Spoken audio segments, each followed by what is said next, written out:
So hey anime fans, the series name is What If Naruto Got Harem with X-Men? So let's start the series. Together with his Genin team, Team 7, which included 14-year-old Sakura Haruno, 14-year-old Sasuke Uchiha, and their Jonin instructor Hatake Kakashi, 15-year-old Naruto was making his way toward the Hokage Tower. I am really tired of this place. Ever since I got my alternate future memories from Reload, I have lived in this village somewhat. They really have no idea who or what I really am, though there are times even I don't know who I am. I feel tired, Naruto thought as he smiled while they were walking. You by far are one of my greatest disappointments, honestly believing my act of being a happy-go-lucky idiot with all the crap I had to moderately deal with, Naruto said as the group entered the Hokage office. Unfortunately, the idiots here don't know that I have memories of a lot worse than they can do from people who actually had something to hate me for, and that was being a mutant. Also, it's unfortunate for them that I'm an Omega level mutant. Maybe soon I'll show them who they are really messing with, he said to the Sandaime. When Hiruzen Sarutobi, Sandaime Hokage of Konoha, remarked, Team 7, how can I help you today? We are here to get a mission, Hokage-sama, Kakashi stated while reading Ika Paradise without raising his head.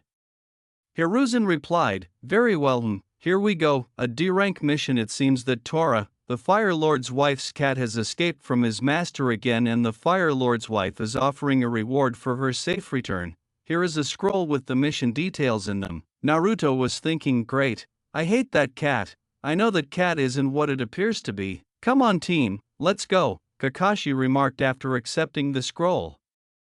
After 2 hours, Naruto thought, I hate you, I could so easily drain you of your life force and kill you, as he glared at the cat in his hands. Tora reflected on her actions. Bite me, you can't touch me, or else the Fire Lord's cat would order you killed, or without revealing your true self. So how did you do it this time? Naruto pondered, scowling. Tora was wondering. I hid in the trash bags as they were being taken out. So when is the great Echo going to show the world who he really is? I don't know. Strange how everyone here can't figure out I'm not who I appear to be, but you have, Naruto mused for a bit.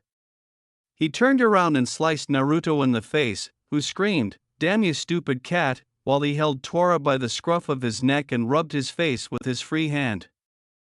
Tora retorted, I only know because I saw your bingo book entry and saw enough about you to link the two together. Damn it, you distracted me, you bastard. The Fire Lord's wife screamed, my poor baby, causing Naruto and Tora to flinch as she snatched Tora from Naruto's grasp and gave the wretched cat a death hug. Until next time, old friend, Naruto grinned. As he was squeezed, Tora reflected, go fuck Sasuke, you bastard. When the Fire Lord's wife started to depart, she walked on a board that suddenly flew up and would have struck her in the face if poor Tora hadn't been in her arms, hugging him. Unfortunately, the board struck Tora in the nose. As Tora groaned in agony and glared at Naruto, who was attempting to conceal his smirk, the Fire Lord's wife said, oh my poor Tora, are you alright? Before turning to glare at the Sandaime and saying, look what has happened to my poor Tora, you should use that money I just paid and have the nails in this office renailed. When Sasuke's voice said, it wasn't the nails, it was your fat ass that broke the board, the Fire Lord's wife heard. As she stomped out of the office, the Fire Lord's wife's eyes widened and she turned to Sasuke. Well, you should teach this peasant proper respect for a beautiful woman like myself, she remarked, confusing nearly everyone in the office. What's her problem? Sasuke asked in a perplexed tone, and Naruto thought, suckers. Anyways, your next mission is, the Sandaime stated, shaking his head. After having read the Sandaime's thoughts, Naruto replied, no, I don't want any babysitting missions, or weeding any more gardens, or painting any fences. I want a real mission, and don't start with me, Iruka-sensei. I know what you're going to say, as I remember all your boring speeches back at the academy, and I know how important D-rank missions are, but if you really wanted to give experience, you would have academy students do them to teach them to be better at teamwork, so that way we would have more than 9 people who graduate every year. Now give us a better mission, even if it's just a simple bodyguard mission. Kakashi, do you think your team is ready for a C-rank mission? Asked the Sandaime. Without raising his head from his book, Kakashi remarked, You say something, yes. I believe that a C-rank mission would do them some good. Send him in, says Hiruzen, nodding as he grabs a scroll and pushes Chakra into a seal. This man is Tazuna, a bridge builder from the Land of Waves. Your mission is to protect him until he gets back to his country and guard him until he finishes his bridge, the Sandaime remarked as the side door opened and an inebriated-looking elderly man entered. Tazuna glanced at Team 7 and responded, "What is this? I paid good money for a bunch of brats, thinking I'm going to be responsible for the deaths of children, but I have no choice. If I die, then Gato will kill everyone in my country." Naruto looked up and stated, for a man who is supposed to need protection, you show lousy respect for the people who are assigned to protect you. Maybe you should tell us what you're afraid of before risking the lives of brats. Just bandits and thieves, Tazuna remarked with a grimace, adding, "And who else can Gato pay to kill me?" Don't bother the client, Naruto, Tazuna. Is there anything else you need to do before you're ready to go? Kakashi remarked, closing his book.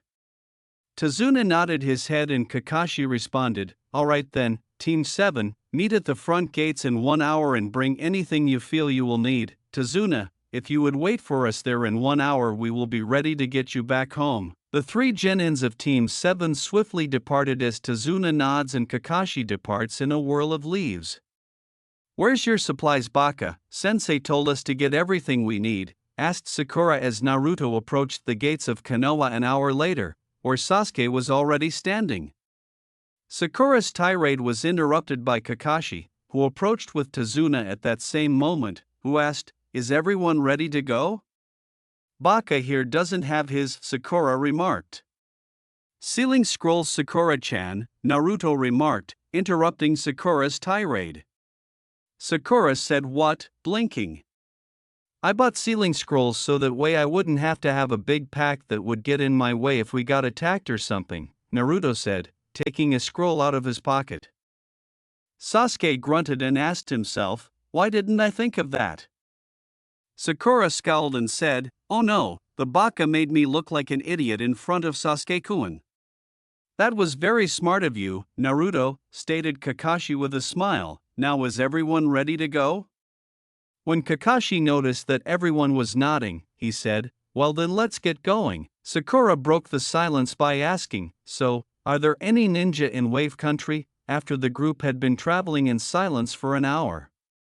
Tazuna replied, "No, there are no ninja in Wave Country. If there was, do you think I would have came all the way to Konoha to hire ninja?" Sakura was thinking, "Damn you, you stupid drunk. I hope you die for making me look like an idiot in front of Sasuke-kun again, first the Baka and now a drunk." Kakashi responded, "Most minor countries don't have ninja villages, Sakura. Didn't they cover the hidden villages at the Academy and Thier's symbols so you could identify them if you ran into other ninjas?" Naruto laughed and replied, "They sure did, Kakashi-sensei. It was one of the lessons I actually did good on," and pondered, "Now that makes 3 times Sakura with me, Tazuna, and now Kakashi, and you know what they say, 3 strikes and you're out." Everyone became a little anxious as they noticed a figure in the distance down the road. As the figure approached, they could see that it was a female in her teens, about 5 feet 10 inches, with red hair, dressed in a green t-shirt and gray shorts. When she approached the group within 20 feet, Naruto's eyes widened and he thought, "No way, is that?" "Excuse me, can you help me?" the girl said in English. "I'm sorry, miss, I didn't understand what you were saying," Kakashi stated, as everyone else except Naruto appeared perplexed. "Damn it, I know Thier's speaking Japanese since I've heard Logan speak it, but I can't understand them," the girl added, looking perplexed. Everyone stared at Naruto in bewilderment as he sighed and muttered in English, "Because you're a very long way from home," while the girl responded, "You can understand me." "Naruto, what did you just say? Can you understand her?" Kakashi asked in a startled manner. Naruto said in English, "He's asking if I could understand you. What's your name?" while nodding. "My name is Jean Grey," the girl said.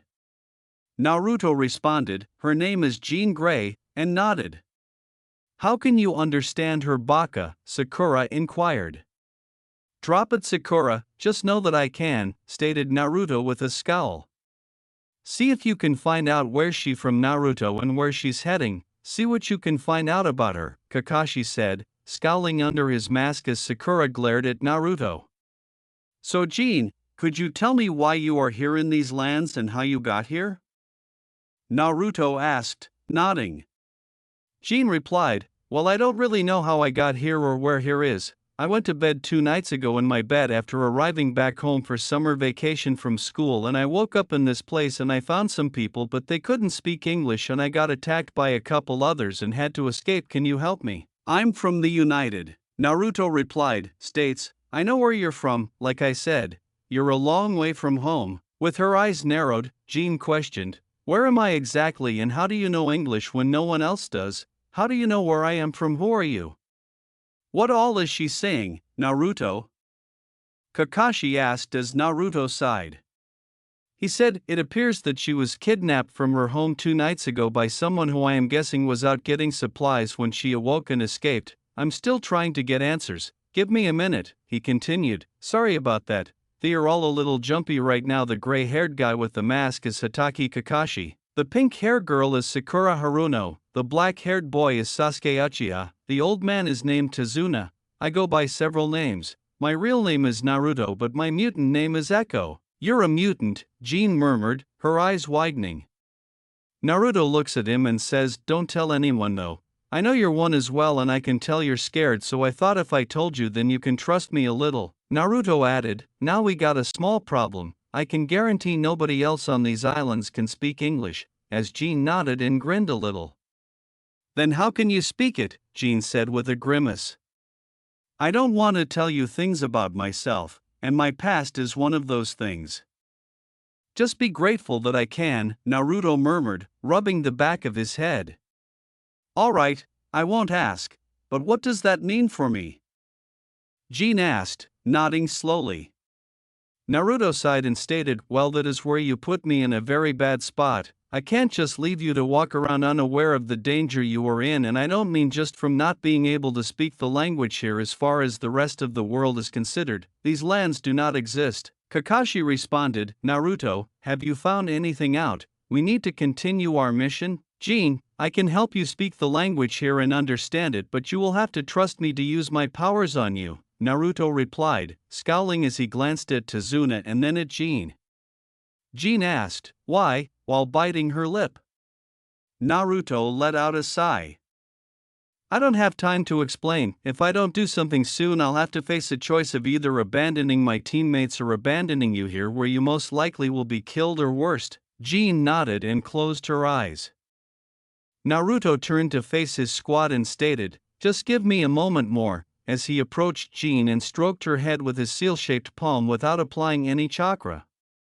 Sakura yelled, what are you doing, Baka? As Jin's eyes widened for a few seconds and glossed over. As Jin's eyes began to normalize, Naruto took a step back and remarked, it's a genjutsu I created back in the academy, Sakura. Everyone's eyes widened except for Naruto as Jin exclaimed, a little lightheaded, what the hell, I'm speaking Japanese, and Kakashi questioned, what did you do? Naruto was thinking, Jin, I used my powers to give you a crash course on the language here. Play along and keep as much information as you can to yourself. This is not the place to reveal yourself or your powers without knowing the danger you are in. Then replied, like I said, it's a genjutsu I created that I don't want to explain. You're a telepath, Jin thought, as his eyes widened a little. Naruto replied, sort of, I'll explain later. Then replied, you should be able to speak and understand most of our language, though I can't be sure how much. Jin, the people here are kind of strict when it comes to proper respect, so if you are not absolutely sure with what you hear or think, you should say you can ask me and I'll be glad to help you or translate for you. Jin replied, I'm alright, where am I exactly? Is this Japan? Naruto replied, no, though I can understand why you would think so. The people of these lands call these islands the elemental nations. You're currently in the land of fire. Jin remarked, I've never heard of either of those names, with a perplexed expression. With a little smile, Naruto questioned Kakashi, where are you from, Jin? She's from an island nation north of the elemental nations called America, Naruto replied as Jin looked at him. How do you know that? Jin inquired. You're not the first American I've met, Naruto remarked. What do you mean? Kakashi said, as everyone appeared astonished by this.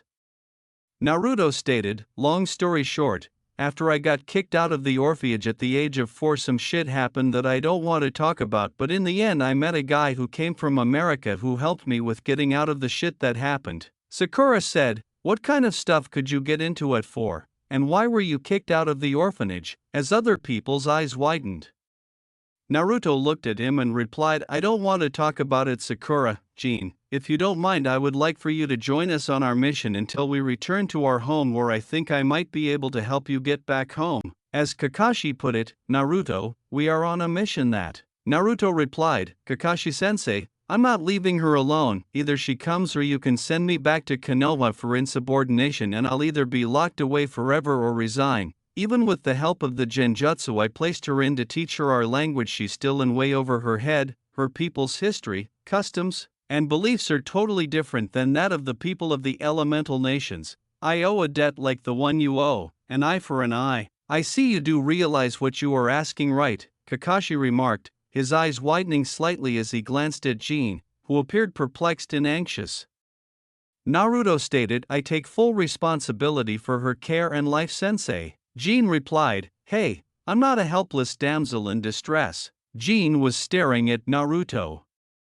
Jin, slavery is a legal business in some of the elemental country. Girls as young as Sakura over there can be married and have children already legally. Each of us besides the old man over there have been trained from the age of 6 or younger to kill people for money. Right now we are on a mission to protect our client, who is the old man, and if someone tries to attack him we will have to defend him with lethal force. This is not your homeland, Jin. The securities and safeties that your country has in place to protect the young and innocent do not apply here. It's kill or be killed. I'm a guy. I only have to fear death. You and Sakura have to fear not only death but rape and slavery. Please trust me, I'll get you back home somehow, but it will take time. You're going to have to live here in these lands and learn to survive, please. Although Naruto's mind was covered, Jin could still see the emotions in his eyes and sensed the dread emanating from it.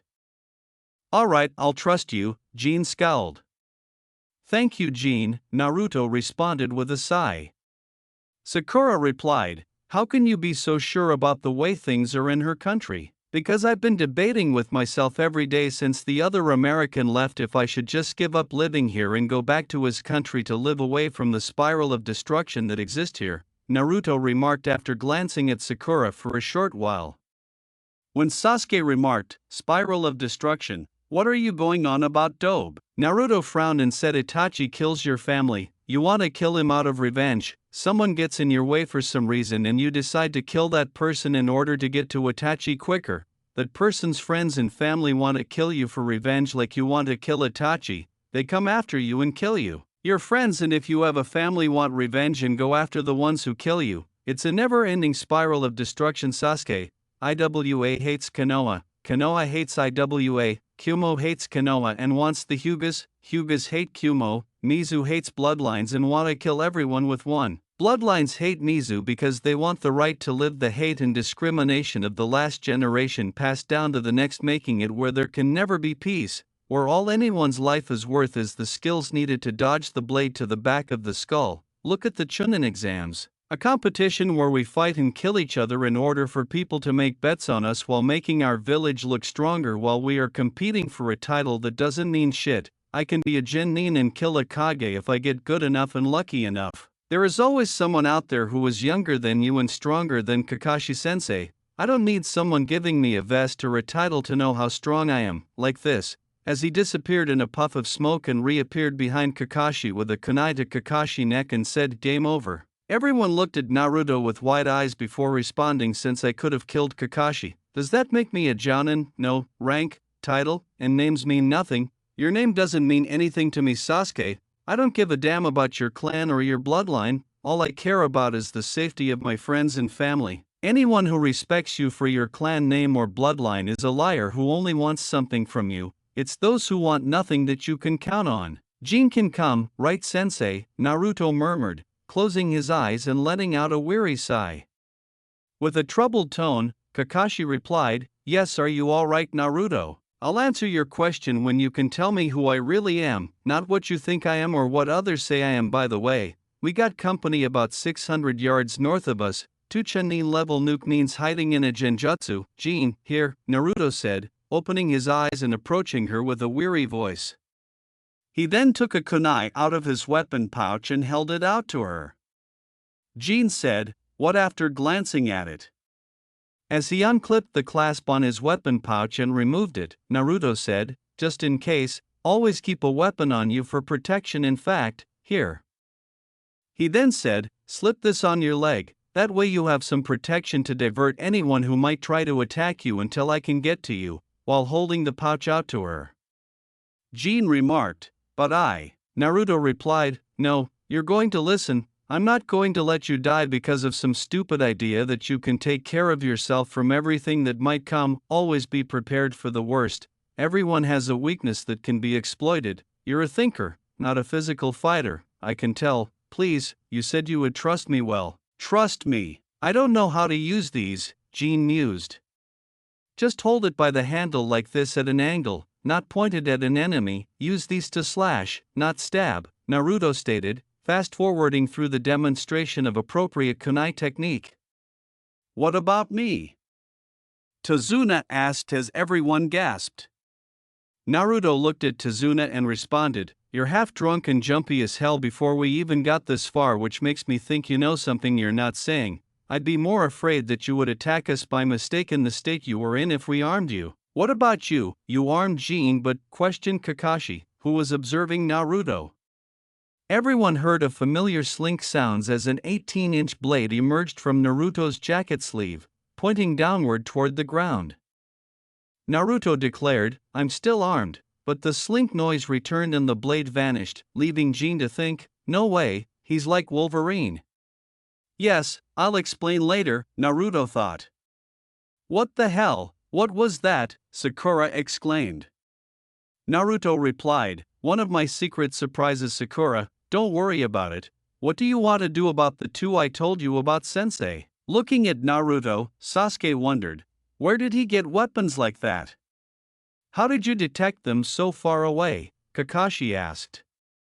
Naruto replied, "Secret. I don't want to reveal all my tricks. You never know who might be listening." Kakashi nods as he says, "You take the front, Jin. You will stay in the middle next to Tazuna, but on his right. Sakura, you will be on the right as well. Sasuke, you on the left. I'll take the rear. Everyone is to be on guard, but do not react until they engage us. I want to know who they are after and why." When Sasuke asked, "Why does the dobe get to be in the front?" Kakashi replied, "Because if he can detect them this far out, he will be able to tell when we are right on top of them." "Can you whistle, Naruto?" "Good. When you hear Naruto whistle, that means we are right on them. Now don't argue with me. Everyone in formation," Kakashi remarked as Naruto blew a note. "Hi," each Genin said, and Jin and Tazuna moved to the center. As she read Tazuna's thoughts, her eyes widened, and Naruto thought, "I know, Jin, relax and don't reveal your powers or you will be in even more danger." By the way, bloodlines is another name for advanced mutants here. Everyone on these islands is a mutant, and I'll explain later when we can talk in private. Jin was thinking, "Alright, but you're not really going to kill someone, are you?" Jin was about to inquire again when Naruto thought, "Please don't judge me for what I may or may not have to do," and he was silent for a minute as the party started to walk down the road. As the gang approached, Jin scowled, and Naruto saw a puddle in the road. He opened his lips to whistle, but Sasuke interrupted, saying, "I knew a dobe, there isn't anyone here, you're." When the puddle he had just passed exploded, Naruto's eyes widened and he thought, "Shit," as two guys emerged, one of whom kicked toward Naruto, who leaped back to dodge the kick, and the other threw a kunai towards Sasuke and Kakashi, each of whom had an exploding tag on it. When Tazuna noticed this, he leaped behind Sakura and Jin. Sasuke and Kakashi each used a log to replace them, and Naruto saw both men charge at Tazuna while Sakura and Jin were both freezing from the ki. The two men were releasing from their metal gauntlets, ready to stab Sakura and Jin. After thinking, no choice, Naruto vanished in a cloud of smoke and materialized right in front of Sakura and Jin. When the two charging men saw this, they both stabbed Naruto just below his ribs, tearing his intestines and kidneys as they jerked outwards, causing more damage and sending blood and skin flying into the air, covering Sakura and Jin in Naruto blood.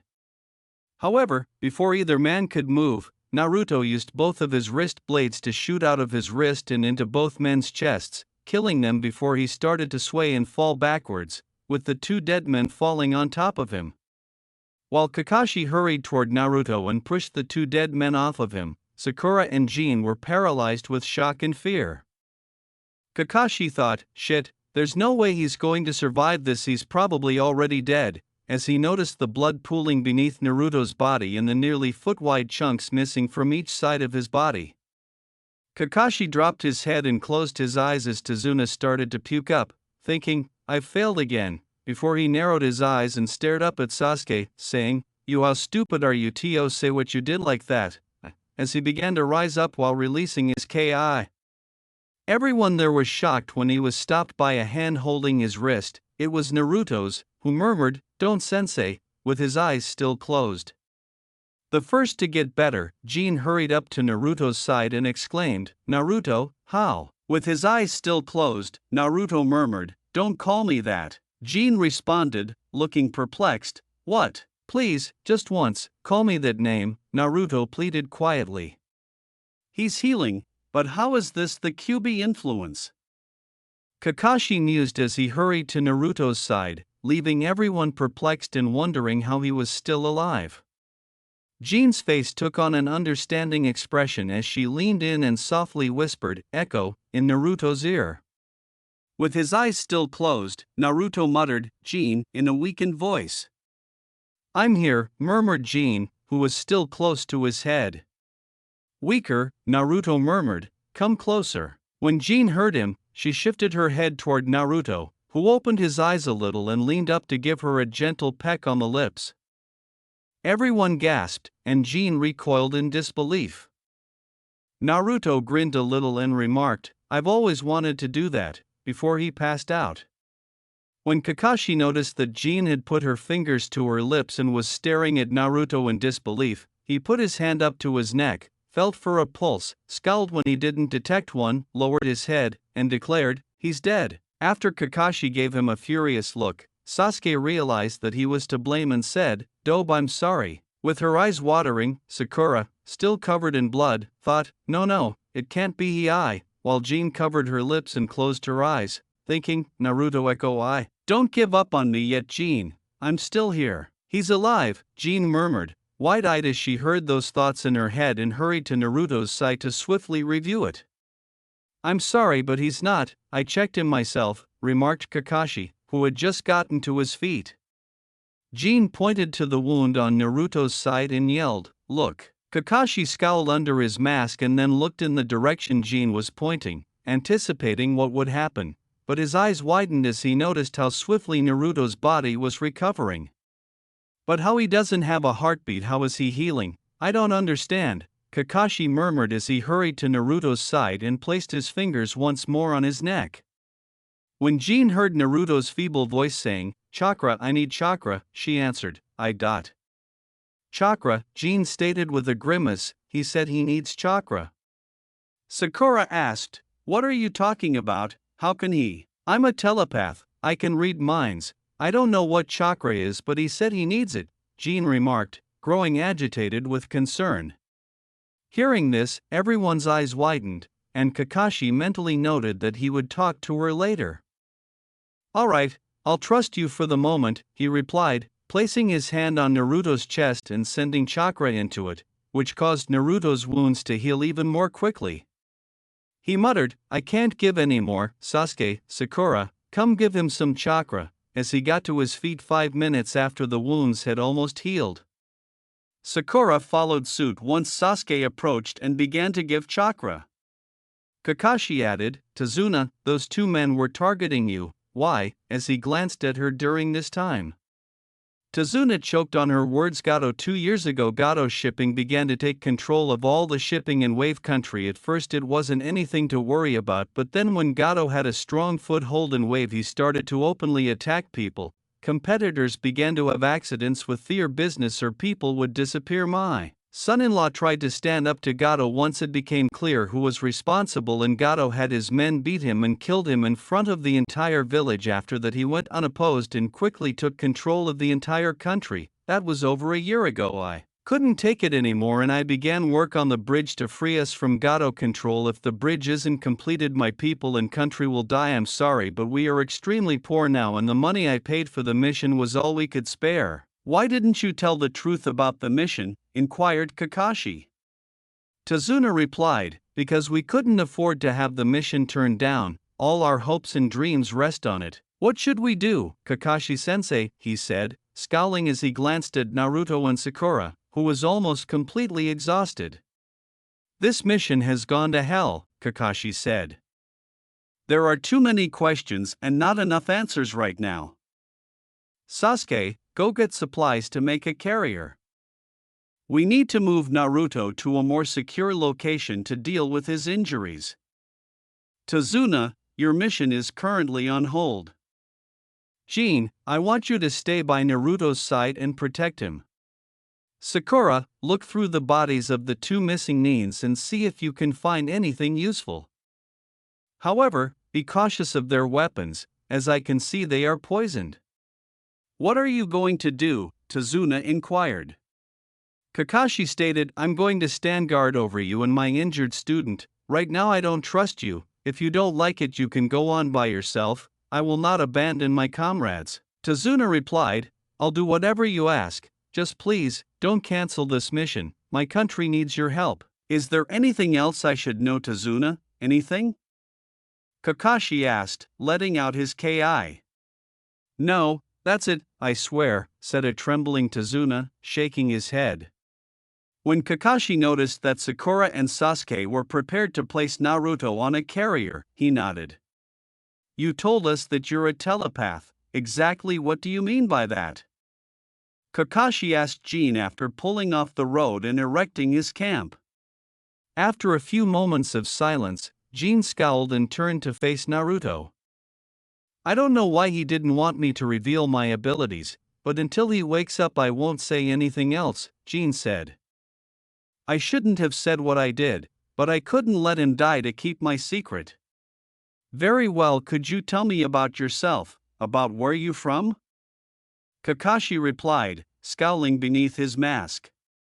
Jin was thinking and stated, things are different there, people don't jump out of puddles to kill you. I'm the captain of the soccer team at my school, I'm on the honor roll. What is soccer and what is the honor roll?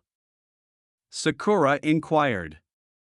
Jin replied, well, at the academy we have grades going from A down to Fs, A's are the best, I get all A's on my assignments. Sakura replied, we got something like that, we got Rookie of the Year, Top Kunoichi of the Year. Jin said, is that so? Well, where were you placed? All placed? Sakura stated, I was the Kunoichi of the Year and Sasuke-kun was the Rookie of the Year. I see, Jin continued, and what about Naruto?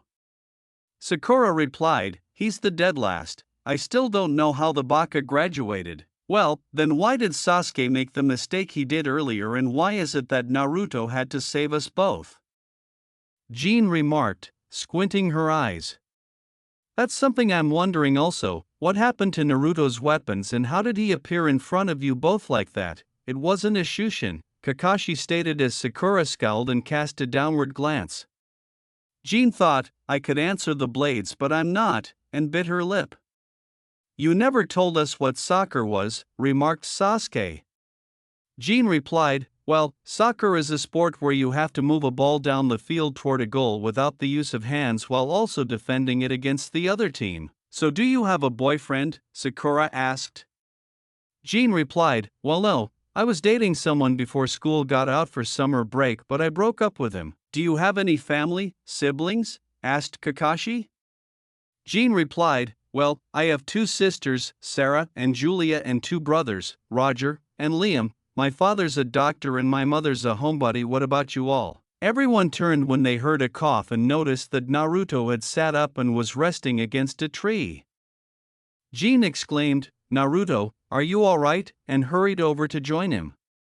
Naruto said, What all happened after I was injured?" After surveying his surroundings, Kakashi responded, "Besides the fact you should be dead right now since your heart stopped working, how is that possible?" In English, Naruto asked Jin, "Did you have to reveal your powers to save me?" "Shit," muttered Naruto as Jin nodded. When Naruto noticed that Jin appeared anxious, he replied, "It's not your fault, it's just well fuck," getting to his feet and pacing back and forth while gripping the back of his head. Sakura responded, "What are you doing, Baka? You almost died. Are you trying to re-injure yourself by opening your wounds again? Sit down before you hurt yourself." After giving her a brief frown and closing his eyes, Naruto shook his head and replied, "Sakura." Kakashi then said, "Are you going to answer my question, Naruto? How are you alive?" When Naruto turned to face Kakashi, the latter thought, "That look, it's almost like he," and felt a shiver run up his spine. In Kakashi's voice, Naruto went on, "Looking right through me, how did he know?" Kakashi pondered as his eyes widened.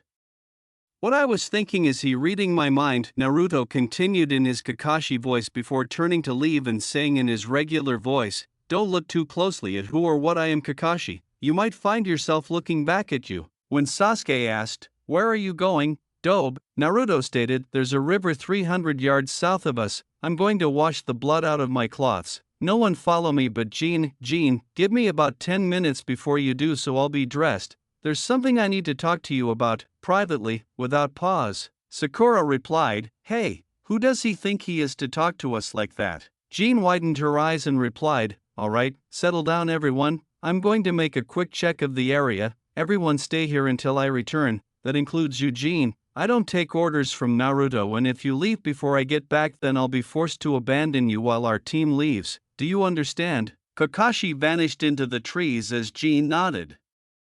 "Are things always like this?" Jin said as she took a seat in front of the fire. Sasuke replied, "The Dobe is just trying to impress you, he's a loser." "I see, what's he like normally? I mean, does he have any family or?" Jin scowled. Sasuke replied, "He's an orphan, he doesn't have any siblings either, at least none that I know of." Sakura stated, "He's a loud, annoying idiot who doesn't know when to shut up. He always is trying to get everyone's attention and try to act cool, but usually makes himself look more like a baka. Because of that everyone hates him, they always are glaring at him." "I see," said Jin, pursed lips. When Kakashi arrived behind Jin and shouted, "See what?" Jin let out a little cry and leaped to the side. "Don't do that, you scared me," Jin murmured, clutching her chest. Kakashi smiled broadly and replied, "Sorry, I was lost on the road of life. It's been about 10 minutes, so you should be able to go see what Naruto wanted to talk to you about." Jin, who had been attempting to relax, nodded and started to follow Naruto's path. I slipped a microphone on Jin before she left. "I need answers for the safety of our team and our mission," Kakashi remarked after a few minutes, pulling out a radio that appeared to have been rewired, leaving everyone looking perplexed. Jin's footsteps could be heard on the radio, but no one spoke. "Oh my God, he can walk on water like in the Bible," Jin exclaimed as she heard the sound of running water while strolling through the woods and made her way toward it.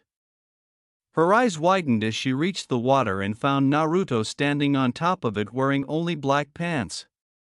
Naruto saw her gasp and answered, "No, this is a chakra control exercise that allows a person to stand on top of the water. After the others put their chakra into me, it messed up my control, so I was just practicing it while I dried off. Are you okay?" "He can do water walking already," Kakashi murmured, his eyes widening as he returned to the camp.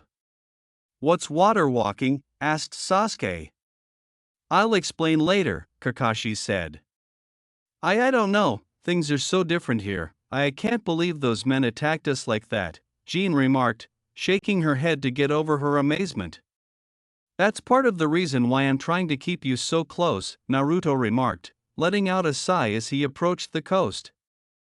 "The things that go on here are not right, and the people here, they don't really understand what is going on," he said.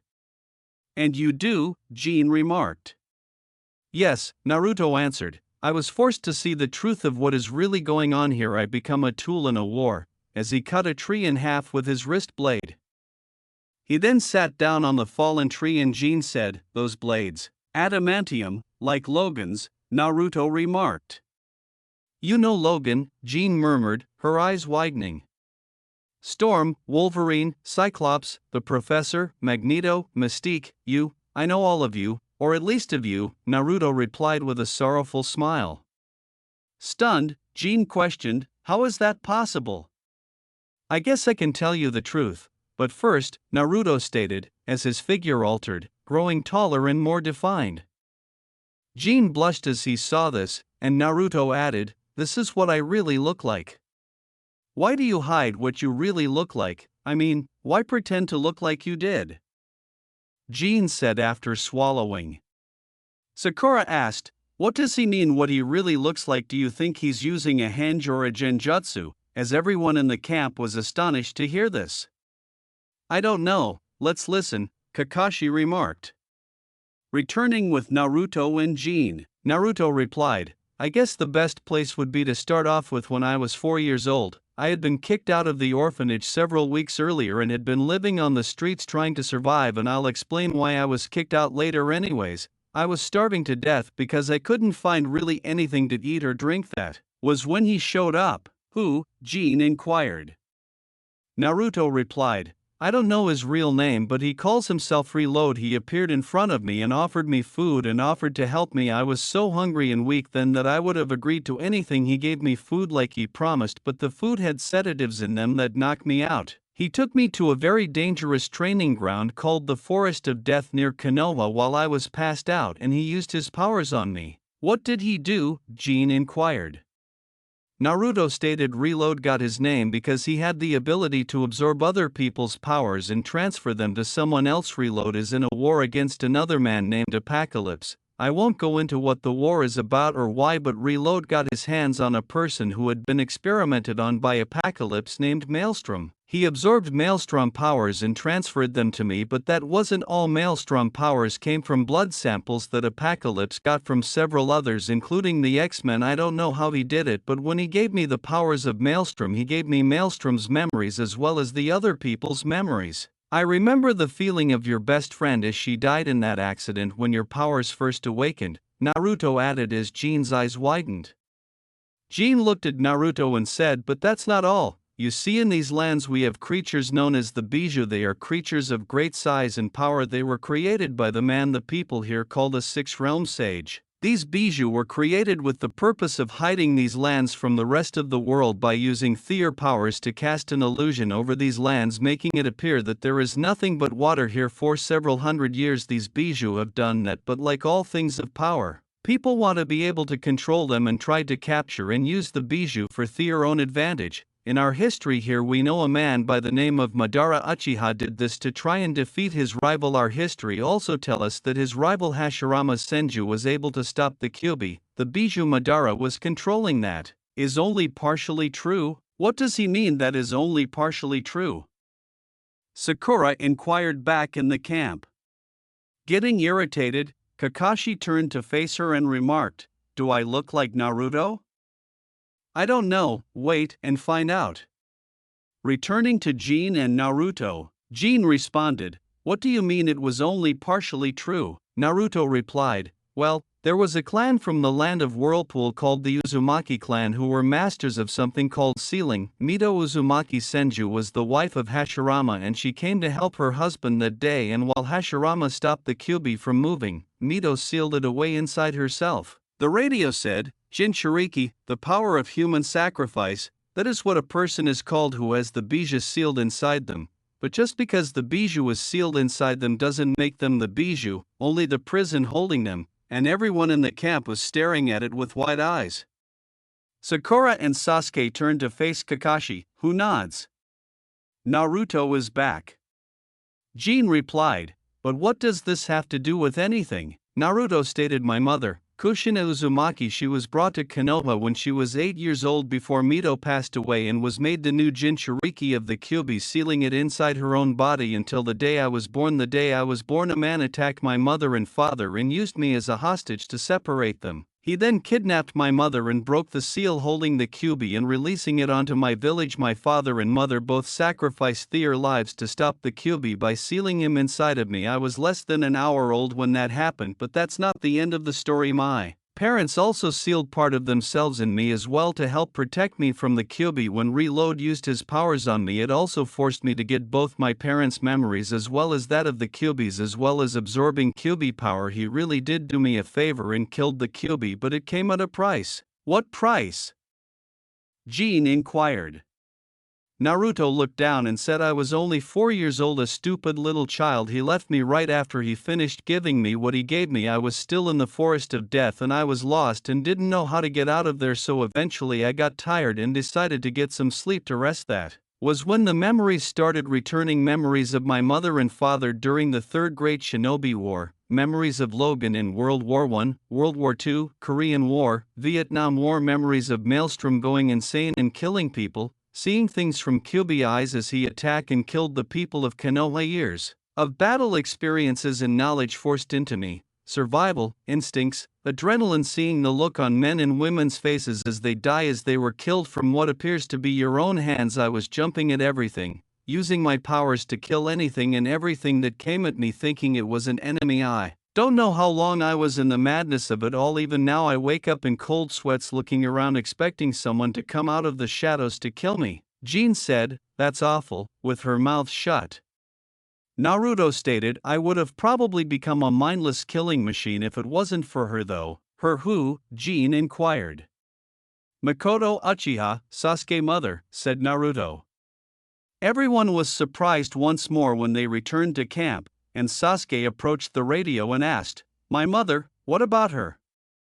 Sakura covered her mouth, and Kakashi's eyes widened.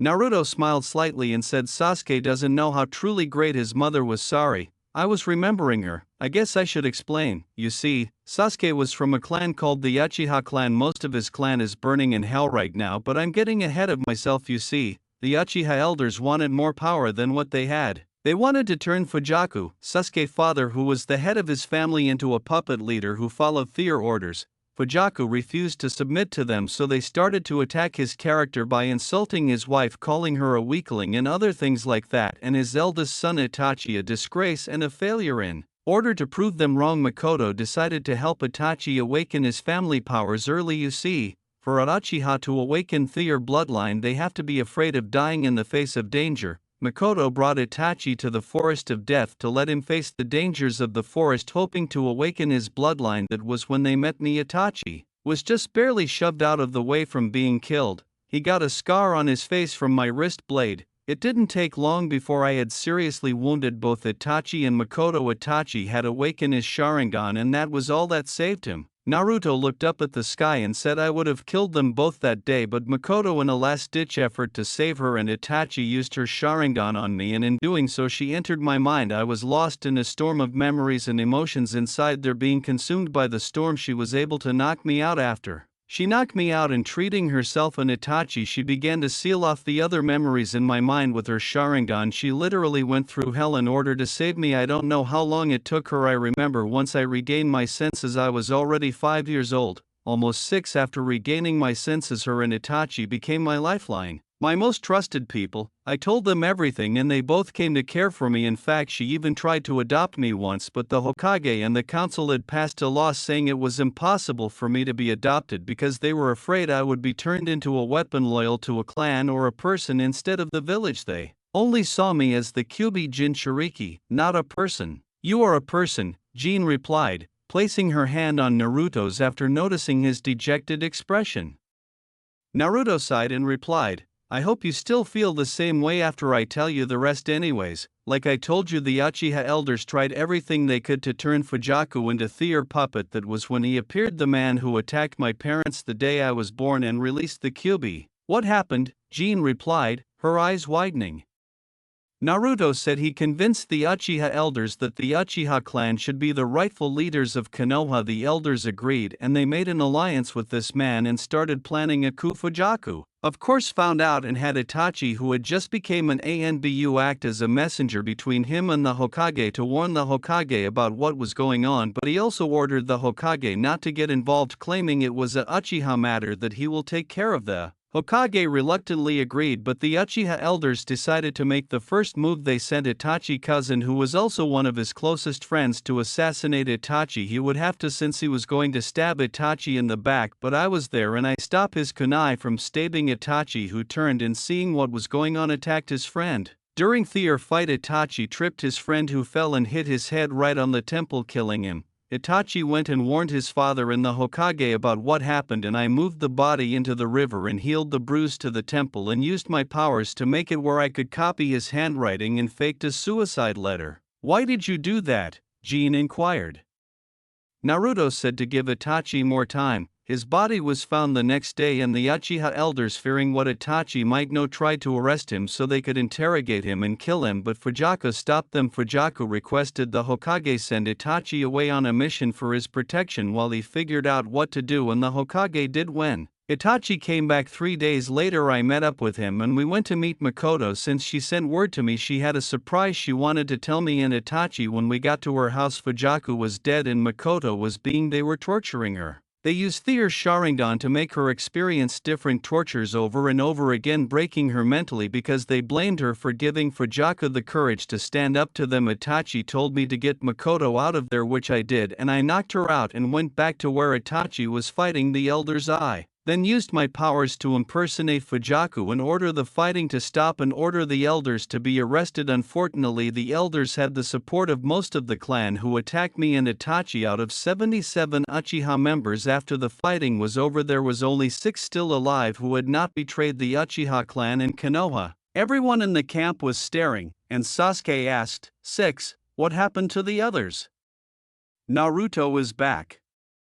Naruto said Sasuke, Itachi, Makoto, Ito and his wife Ami, and the man who had broke my mother's seal, who wasn't there. Ito and Ami both left, claiming they did not want to face the shame the Uchiha clan had brought to itself. Since neither had activated the Sharingan, Itachi told them he understood and would make sure that someday the Uchiha name could be cleansed of what happened. He and I then went to where I hid Makoto, and like me years earlier, she was mentally unstable, caught in an endless torture caused by the elders. Itachi, seeing the extent of how mentally damaged she was in, saw no other way and used his Sharingan to seal all her memories away. He then asked me to pay the debt I owed for saving me from my madness, which I reluctantly did. Makoto is still alive with a new life, but the only link she has to her past life is Ai, her daughter. The surprise that she had told me to come that day for was to tell me that she was going to have a daughter and would like to name her after her old friend, my mother Kushina, but she has no memories of her old life now, her husband, Itachi, or Sasuke. The words, that's awful, said Jin. Naruto said, I know, but it's the only thing I could do for her. I tried once to unseal her memories and try to help her like she helped me, but they didn't just torture her, they twisted and destroyed her memories. Everything that ever brought her happiness or pleasure was now something that would bring her pain and suffering. I wish I could go back and kill those bastards again, but the worst thing is Sasuke. Itachi has decided to shoulder the Uchiha clan, dishonor himself, and has tricked Sasuke into believing a lie so that he will hunt him down and kill him to regain his clan's honor. He blackmailed the Hokage into agreeing to his demand in exchange for hiding the truth of what happened, or he would reveal countless of Konoha's secrets, and Itachi agreed to go on a secret mission to track down and discover everything he can on the other Uchiha who was responsible for the coup. But Sasuke, instead of becoming the symbol of protectors and respect his clan was known for, has been following in the footsteps of the men who were responsible for his father's death and his mother's torture. He claims he is an avenger. He doesn't care about anyone or anything but power, so he can get his revenge, the same power the Uchiha elders wanted. Sasuke was shaking and wide-eyed when he returned to camp. No, he's wrong, he has to be a he thought. Naruto sighed and stated Fujaku once told Sasuke not to become like Itachi. The reason he told Sasuke that is because Itachi was forced to become a tool to satisfy the demands of power-hungry fools. Jin responded, why don't you talk to him, explain things to him? I mean, I could see the pain you felt when you talked about your parents. Don't you want them in your life? Don't you think Sasuke would also? Naruto replied, I thought about it. There's 3 problems with it though. The first is that man is still out there. Itachi has been able to join a group of S-rank missing Nins that the man he was hunting founded. He is acting as a spy trying to find out what he is after and why, but the man is very sneaky. If I reveal where Makoto is, then there is a chance that man will either kidnap her or her daughter to use against Itachi and Sasuke or kill them. The second problem is Sasuke himself. As long as Sasuke is following in the footsteps of the elders, I won't let him meet his mother or sister. I will not let those men or their legacy hurt either of them. And the last problem is Konoha. What about Konoha? Jin inquired. Naruto stated bloodlines are seen as tools and weapons. If Konoha found out Makoto was alive, they would turn her into breeding stock until or harvest her eggs and use them to produce as many Sharingan wielders as they can. They can claim they wouldn't, but the Sandaime is guilty of that very crime himself. My grandfather on my father's side was Nawaki Senju. The brother to Tsunade Senju Nawaki was killed by enemy ninja, and so he had his student Orochimaru take genetic samples from Nawaki body before turning it over to Tsunade. Those samples included sperm, which is how my father came to be. I wouldn't be surprised if someone took either the eyes of the dead Uchiha or samples from them before they took care of the bodies. That is why I am so worried about you revealing your powers. I'm afraid they might try that with you. You're not just talking about me and this Makoto woman when you speak about that you're protecting someone else, aren't you? Asked Jin, who was watching Naruto, experiencing a brief epiphany. Naruto looked at him and replied, I need to make sure my mental shields are up better, but yeah, you're right, I'm also trying to protect my sister. Sister, you got a sister? Jin exclaimed, her eyes widening.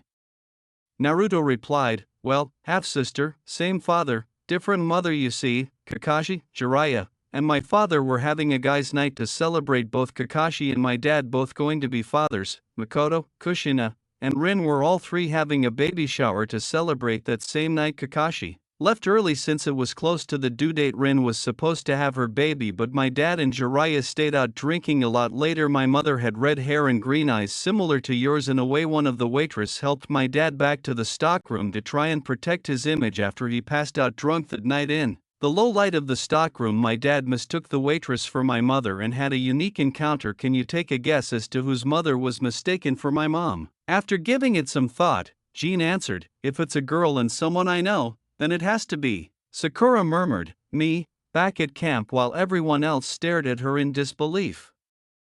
Back with Naruto and Jin, Naruto sighed, I know, shocking. Isn't it? Sakura mom hates my guts because she blames me for dad's death because of Kyuubi. Dad was thought to be the most popular bachelor in Konoha because dad did everything to keep his marriage a secret for mom's protection. He even killed to keep that secret. Because dad was so popular and believed single, Sakura mom believed that the night Sakura was conceived was more than what it was. I'm not saying it was a mistake because I love my sister and I am happy things happened the way they did that night. Hell knows the pain I suffered to protect her ass though, as he crossed his arms. You seem bitter when you say that, Jin remarked with a grimace.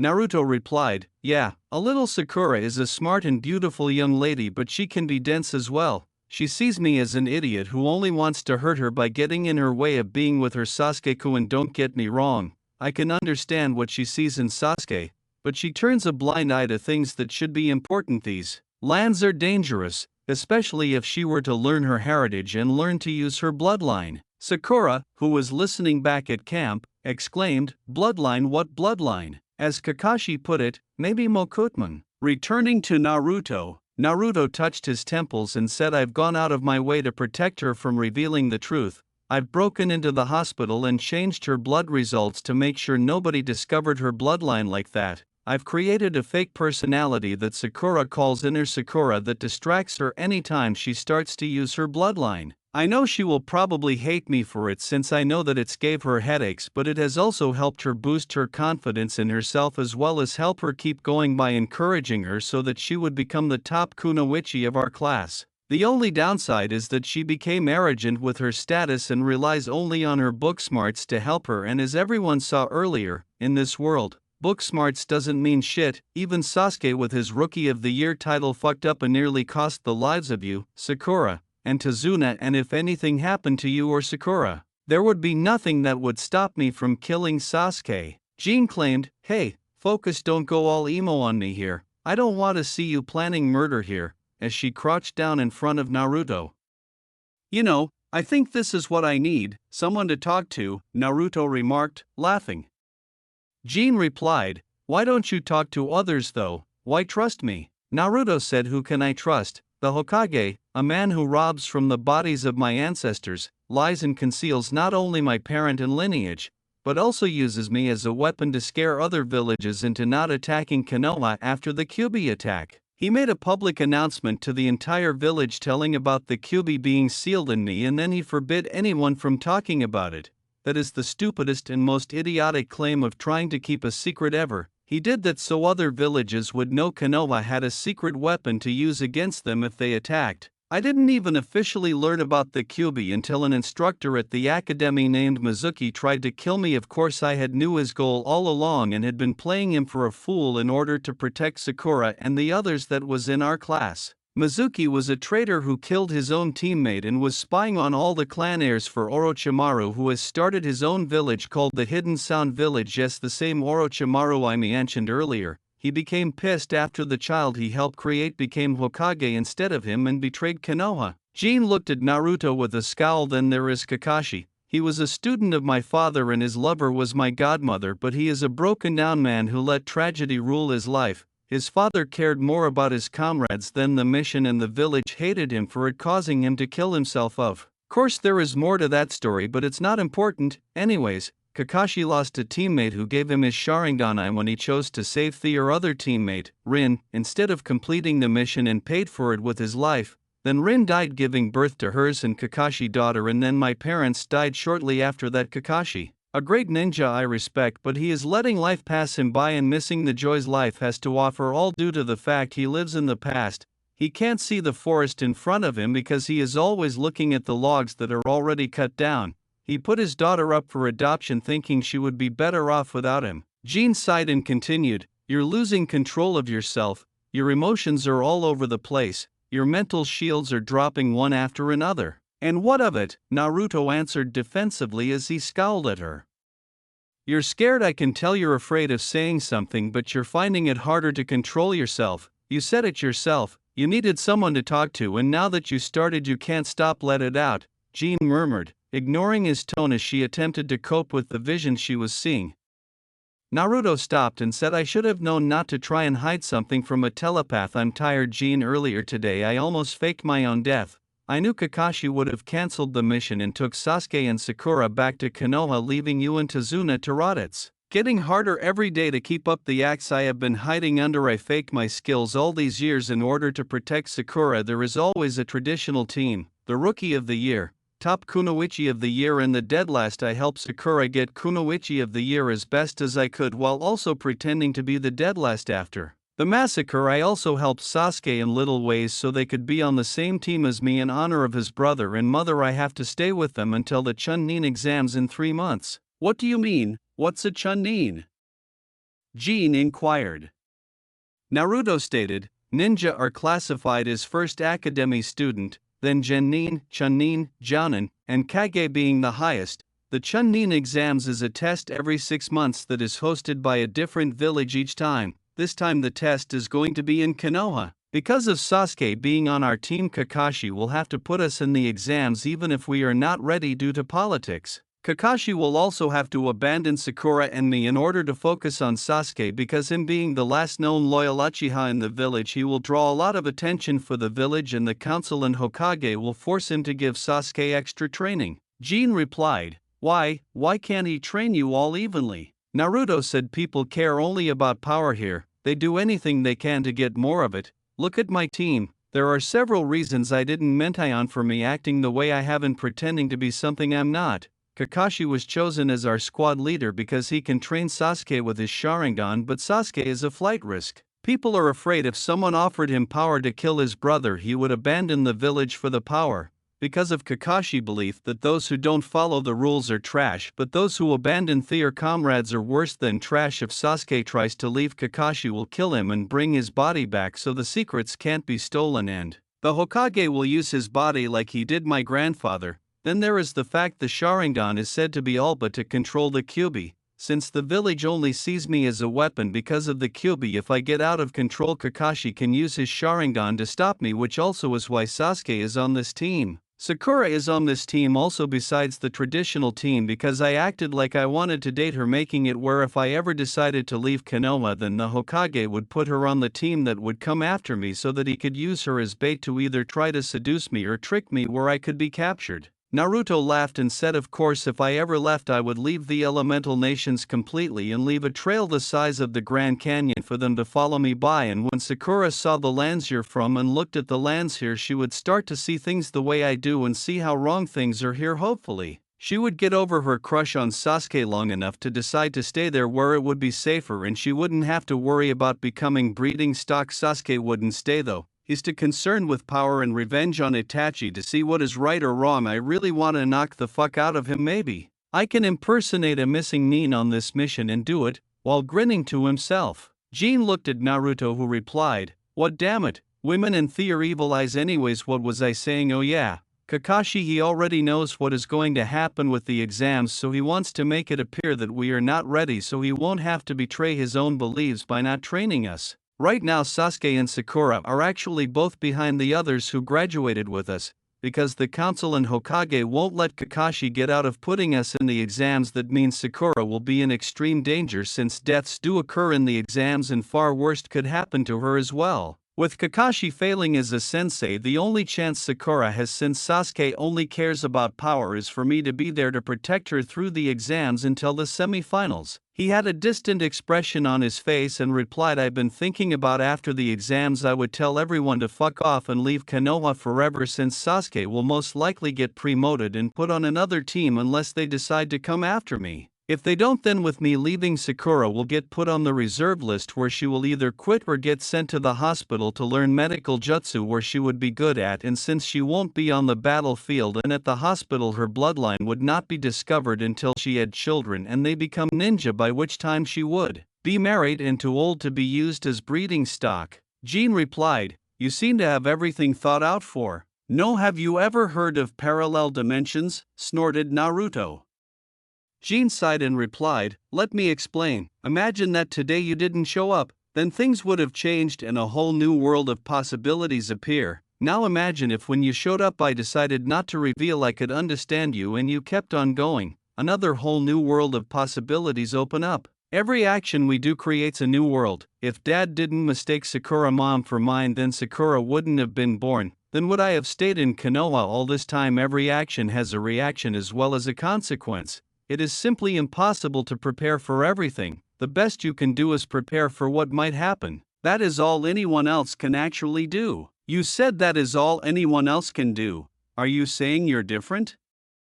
Jin replied, narrowing her eyes slightly.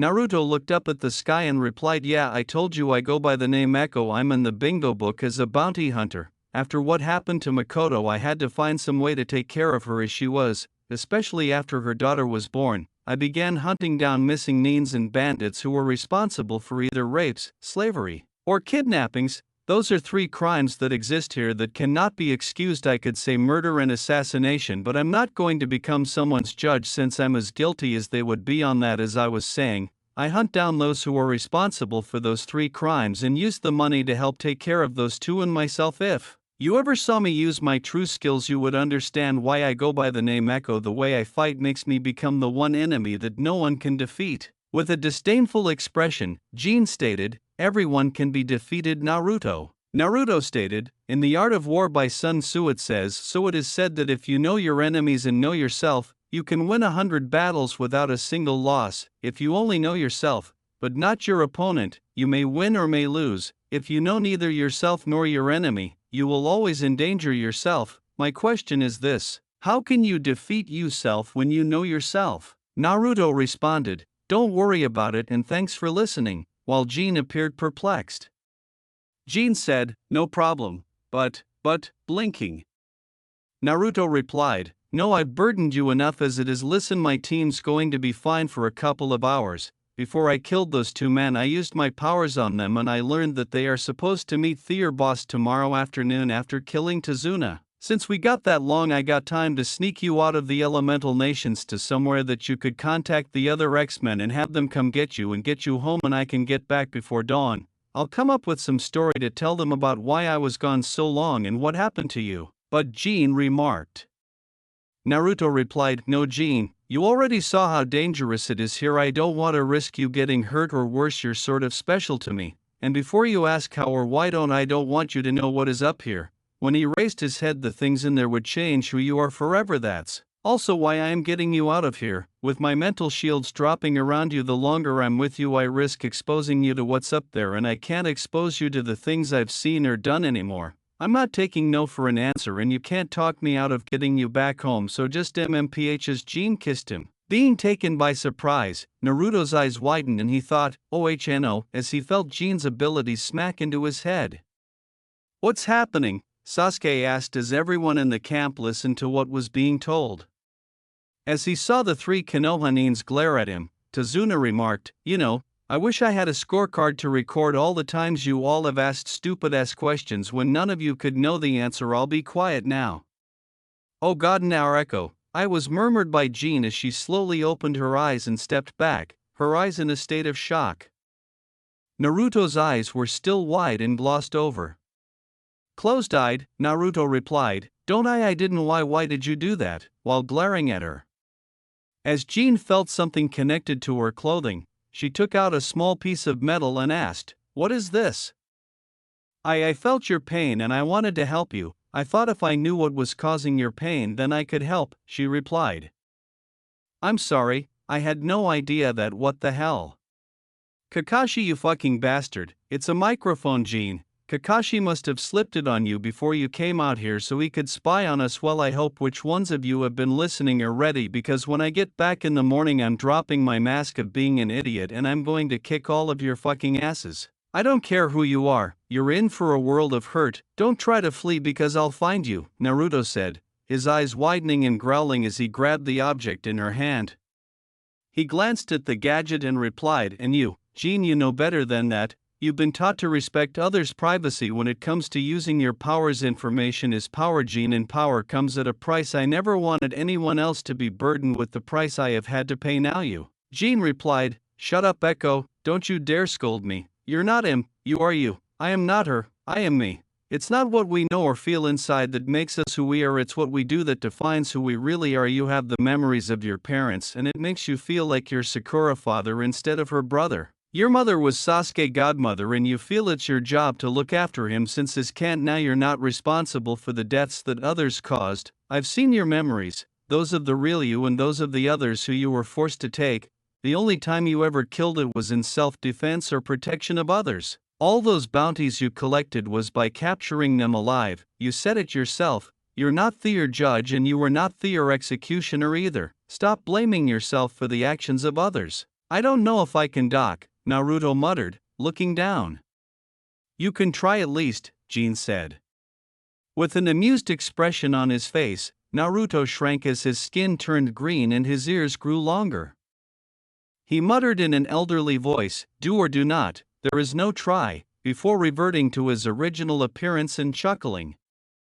Jean said, "Oh God, I can't believe you pulled a Yoda," while she was also giggling. "This isn't your home, Jean," Naruto remarked, his smile fading as he stated, "You have a life and destiny and a future that don't involve these lands. I used the iron in my blood that fell out of my hand when I was clenching my fist earlier to gather around under your feet so that I could cause you to float in the air," said Naruto, who had drawn Jean closer to him and said, "You know I can't, there are people who need me here." As Jean looked down and gasped as she started to float into the air. Jean added, "There is also people who's going to need you out there as well, you know what's coming." Naruto sighed and replied, "You're right, I do, but I have faith in you and the X-Men. There are worlds out there without me helping it and I know they have come out with a happy ending. There's nothing I can do to convince you to go as there," Jean murmured, letting out a sigh as she laid her head on his shoulder. "Maybe someday, goodbye Jean," Naruto muttered as he started to absorb Jean's abilities, causing her to go wide-eyed before fainting.